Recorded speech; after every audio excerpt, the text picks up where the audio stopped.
Veamos ahora el principio de continuidad. Para un flujo estable o permanente, la cantidad de fluido por unidad de tiempo que circula por una sección es constante. Esto es para flujos permanentes. Por ejemplo, por el punto 1 pasa una determinada cantidad de flujo y por el punto 2 pasa una cantidad de flujo. Eso tiene su desarrollo matemático para encontrar precisamente la ley de conservación de masa. Inicialmente se consigue la ley de conservación de masa, que nos indica que el flujo de masa es constante en un determinado punto. Es constante en un determinado punto. Entonces se puede aplicar que el flujo de masa en el punto 1 es igual al flujo de masa en el punto 2, partiendo de ese concepto. Eso tiene su desarrollo matemático inicial, pero aquí no es el caso precisamente colocarlo, desarrollarlo, porque pues se emplean términos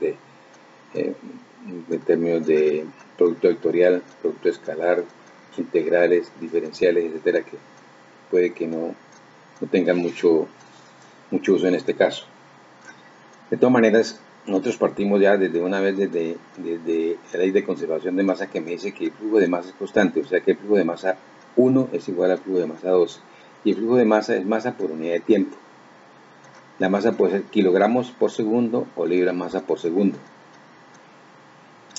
También se aplica, el flujo de masa va a ser igual a ρ por Q.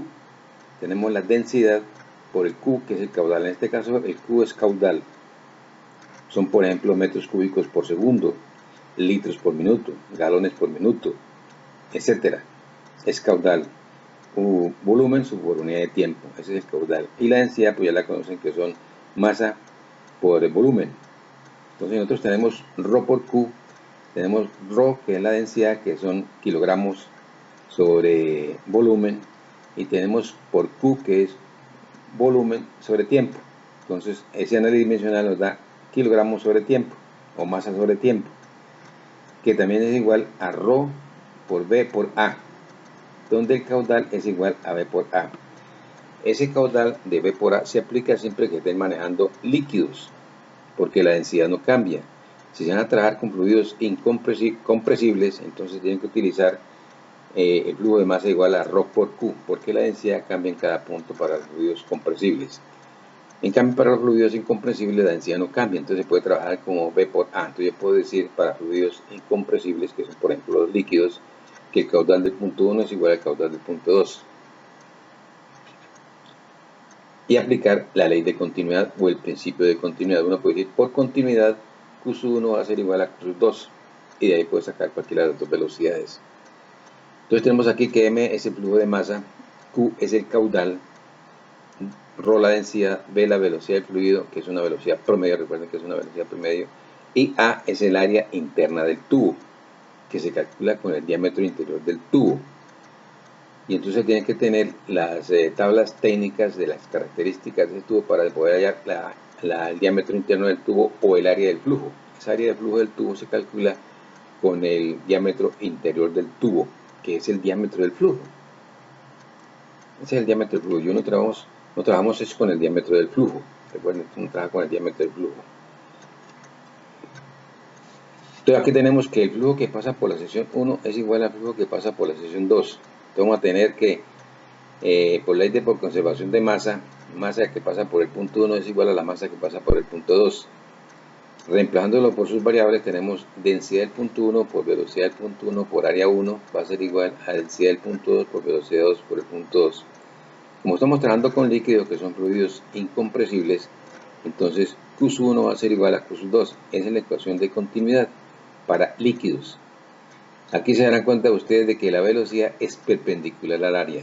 Siempre que nosotros vayamos a calcular un caudal, ese caudal lo calculamos con la velocidad que es perpendicular al área. Si hay un fluido que está saliendo por un área y no es perpendicular, se tiene que buscar la velocidad que sea perpendicular al área para poder calcular la cantidad de flujo que sale por esa área. Es una particularidad muy importante, porque muchas veces no se toma en cuenta, simplemente se ve por A, pero a veces no se sabe cuál es la velocidad ni cuál es el área. Entonces aquí tenemos que tener en consideración de que la velocidad tiene que ser perpendicular al área, y el área es el área del flujo, y esa área de flujo se calcula con el diámetro interior de la tubería. Porque en muchos problemas, cuando se hacen, por ejemplo, los planos, se colocan diámetro de tubería igual a 3 pulgadas, por ejemplo. Pero esa 3 pulgadas es un diámetro nominal. Esa tubería no tiene 3 pulgadas por ningún lado, entonces hay que irse a las características técnicas de la tubería para poder hallar el diámetro interior y calcular el área del flujo, que se calcula con el diámetro interior de las tuberías. Recuerden muy bien eso. Siempre que en cualquier fórmula de la dinámica de fluidos aparezca el diámetro, ese diámetro interior está representado por el diámetro, ese diámetro está representado por el diámetro interior de la tubería, que es el diámetro del flujo, no el diámetro de la tubería. Bueno, tengan muy en cuenta eso. Vamos a realizar una serie de ejemplos para que le quede un poquito más afianzado estos conocimientos que acabamos de apreciar acá. Tenemos primero, el primer ejemplo dice: fluyen 0.075 metros cúbicos por segundo de agua a 10 grados centígrados. Calcule el flujo en peso y el flujo másico. Flujo en peso, pues lógicamente tiene que ser peso por segundo, y el flujo másico tiene que ser masa por segundo. Entonces tenemos lo siguiente: para 10 grados centígrados, el peso específico va a ser igual a 9.81 kilonewtons por metro cúbico, y la densidad va a ser igual a 1000 kilogramos por metro cúbico. Eso se los traemos de la tabla A1 del libro de Robert Mott. Siempre que ustedes coloquen aquí una constante o un valor que lo sacan de una tabla o de una gráfica o de un libro, tienen que indicar de dónde lo sacaron.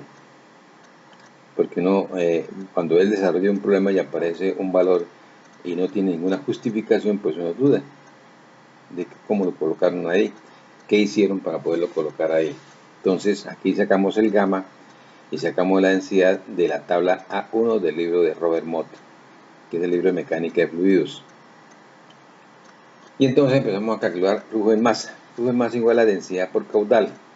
El caudal lo tenemos que son 0.075 metros cúbicos por segundo. Se llama también flujo volumétrico. El caudal, flujo volumétrico, va a ser igual la densidad, que son 1000 kilogramos por metro cúbico, por 0.075 metros cúbicos sobre segundo. Eso nos da 75 kilogramos por segundo. Ese es el flujo máximo, la cantidad de masa que pasa por la tubería en un segundo, 75 kilogramos por segundo. Kilogramos, lógicamente en el sistema internacional ya se sabe que kilogramos son kilogramos masa, pero no hay ningún problema de que uno se equivoque. Y el flujo en peso va a ser igual a gamma por Q. Ese gamma, fíjense que ese gamma es un peso específico y la densidad pues es una masa específica. Aquí tenemos el peso específico es igual a 9.81 kilonewtons por metro cúbico por el caudal, que son 0.075 metros cúbicos por segundo. Entonces metros cúbicos se da con metros cúbicos y nos queda kilonewtons segundo, y nos dan 0.735 kilonewtons por segundo. Ese es el flujo en peso. Eso es lo que nos están preguntando en el problema. Entonces uno dice que el flujo másico es de tanto y el flujo en peso es de tanto. Dice que el flujo en peso son kilonewtons porque es una fuerza, y el flujo en masa son kilogramos porque es una masa. Entonces no se van a confundir de dimensiones. Es muy importante que ustedes aprendan a diferenciar las dimensiones, porque para un ingeniero es supremamente importante diferenciar las dimensiones, en qué dimensiones o en qué sistema dimensional se está trabajando. Sistema internacional, o sistema centesimal, o sistema mecasimal, o sistema inglés. Bueno, el segundo problema dice: si 2000 litros por minuto de agua fluyen a través de una tubería de 300 milímetros de diámetro, que después se reducen a 150 milímetros, calcular la velocidad promedio del fluido en cada tubería. Recuerden que esta velocidad con que nosotros manejamos los fluidos en esta parte de la dinámica de los fluidos es una velocidad promedio. No es ni la mayor velocidad ni la menor velocidad. La mayor velocidad está en el centro del flujo y la menor velocidad está en la periferia, que es la velocidad, que es el líquido que está pegado a las paredes de la tubería, que tiene velocidad cero. Ya entraremos con más detalle más adelante cuando veamos el flujo laminar y el flujo turbulento, que son dos fluidos muy importantes en la dinámica de los fluidos. Entonces tenemos caudal es igual a V por A. Vamos allá a las velocidades en cada una de las tuberías. Entonces la velocidad va a ser igual a Q sobre A. Tenemos la velocidad, tenemos el caudal, que son 2000 litros por minuto. Esos 2000 litros por minuto se pasan a metros cúbicos por segundo, entonces se dividen por 60.000. 60.000 litros por segundo, 60.000 litros por minuto son iguales a un metro cúbico por segundo. Entonces esa división entre litros por minuto y 60.000 nos queda en metros cúbicos por segundo. Esos también son litros por minuto igual a 1 metro cúbico por segundo. Y debajo tenemos el área, pi d al cuadrado sobre 4 metros cuadrados. Entonces esa área dimensional nos da metros sobre segundo, que es la velocidad. Entonces tenemos 4, lo pasamos al numerador, tenemos 4 por 2000 sobre 60.000, dice 4 por 2000, el 60.000 lo pasamos para abajo, para el denominador, el 4 lo pasamos para un numerador, tenemos 4 por 2000, 60.000 por pi por el diámetro. El diámetro son 300 milímetros, son 0.3 metros al cuadrado. Eso nos da 0.47 metros sobre segundo para el tubo de 300 milímetros. Esa es la velocidad que tiene el flujo en la tubería que tiene 300 milímetros de diámetro.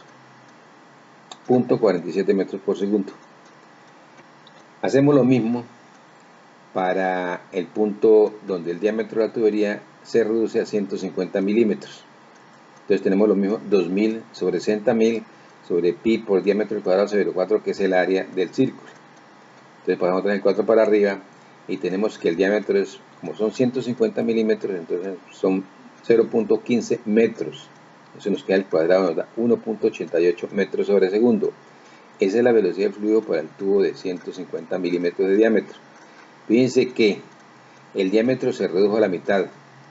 No quiere decir que la velocidad se eleve al doble. ¿No? El diámetro de la tubería se redujo a la mitad. Eso no quiere decir que la velocidad se eleve al doble, porque la velocidad de la tubería de 150 milímetros lógicamente se aumenta porque se redujo el diámetro. Pero fíjense que la velocidad fue 1.88. Eso es mucho más del doble de la velocidad del flujo en la tubería de 300 milímetros. Mucho más del doble. Entonces nos van a poner con ese conocimiento de que si se reduce la velocidad, si se reduce el diámetro a la mitad, entonces la velocidad aumenta doble. No, señores, tiene que calcular la velocidad. Ahora, también yo puedo hacer lo siguiente. Yo puedo decir que el Q, el caudal para la tubería de 300 milímetros es igual al caudal para la tubería de 150 milímetros. Y reemplazo. Velocidad de 300 milímetros por el área de 300 milímetros va a ser igual a la velocidad de 150 milímetros por el área de 150 milímetros. Y despejo la velocidad para el 150 milímetros. Eso va a ser igual a la velocidad de 300 milímetros por el área de 300 milímetros sobre el área de 150 milímetros. Más adelante precisamente desarrollaremos ese concepto de los caudales de la ecuación de continuidad. Por ahora vemos que la velocidad en la tubería de 300 milímetros es de 0.47 y la velocidad en la tubería de 150 milímetros es de 1.88 metros por segundo. Bueno, dice que la solución es fácil, simplemente hay que tener en cuenta las fórmulas que aparecen ahí.